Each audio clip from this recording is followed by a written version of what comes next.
The Seventh-day Adventist Church began as a church planting movement.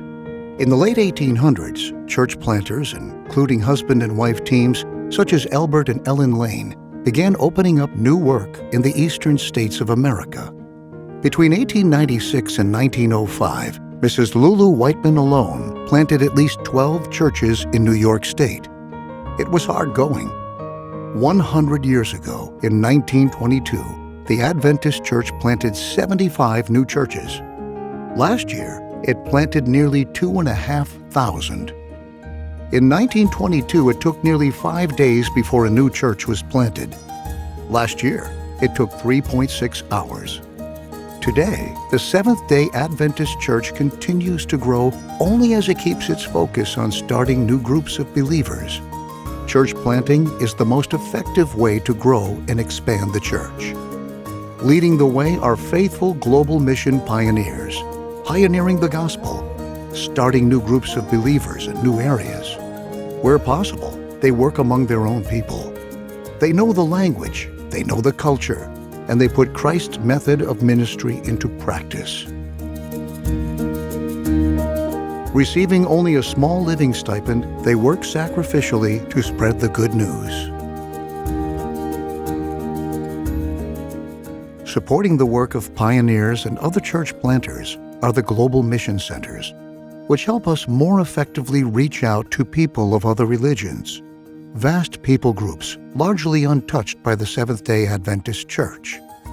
Today, the ministry of these Global Mission Centers goes largely unpublicized, but they go quietly about their work, finding methods and models to make the Adventist message understandable, attractive, and meaningful to people from radically different worldviews. Please pray for Global Mission pioneers and other church planters, and our Global Mission Center directors. Pray for these dedicated workers on the most challenging edge of mission, sharing the Adventist message with every nation, kindred, tongue, and people. The annual sacrifice offering helps Global Mission start new groups of believers among unreached people, often in the most challenging places in the world. You can give to the annual sacrifice offering, online or in church. Simply mark your tithe envelope, Annual Sacrifice Offering. Do you remember hearing stories about Adventists who hid under tables with layers of blankets so they could type Bible lessons? Or about those who braved icy waters to be baptized in secret? A lot has changed in the world over the years. But one thing hasn't changed. There are still areas of the world where it's difficult and even dangerous to become a Christian, and where it's difficult and dangerous to share the gospel.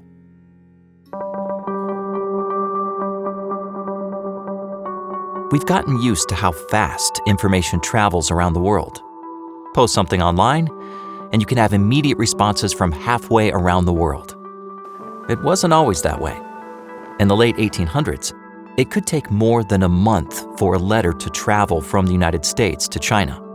It took that long for a ship to make the journey. Today, we can send a message that will be received in seconds. That's great, isn't it? Or is it? When it comes to mission, instant communication can be a blessing, giving us new ways to reach out and share the gospel. But it can be a problem, particularly in areas where sharing the gospel is illegal or unwelcome. Stories posted online can be seen by anyone, including those opposed to the mission of the Seventh-day Adventist Church. These people can quickly stir up trouble, inform authorities, and shut down our work. We thank God for the wonderful stories of His leading in these regions of the world, and we all love to hear these stories. Yet, we have a responsibility not to cause undue problems for Adventist workers and believers on the ground. A simple story made public has the power to put people's lives in danger and stall mission work. That's why we're putting a veil over these stories. When you see a mission story or video labeled Veiled Country or Veiled City, it's because it comes from a place where details are sensitive. This veil will hide the real country or city or real names of people. But we will share as much of the story as possible while protecting people's lives and the church's mission. According to a Pew Research Center study, in 2019, government restrictions on religion reached their highest point since 2007. These restrictions include new laws impacting religious workers and activities, religious communication, and even funds supporting Christian mission work. So for now, Veiled Mission Stories will let us see part, but not all of the picture. We will see that God is still working in people's lives despite opposition, oppression, and even persecution. Of course, we never know which stories and pictures will be posted on the internet, but we are intentional about how much we share. Our stories shouldn't keep people from hearing the gospel. We don't want to be the reason someone is hurt or even killed. We have faith that God will protect His people, but we have our own responsibility too. So when you see veiled country or veiled city, please understand the reason.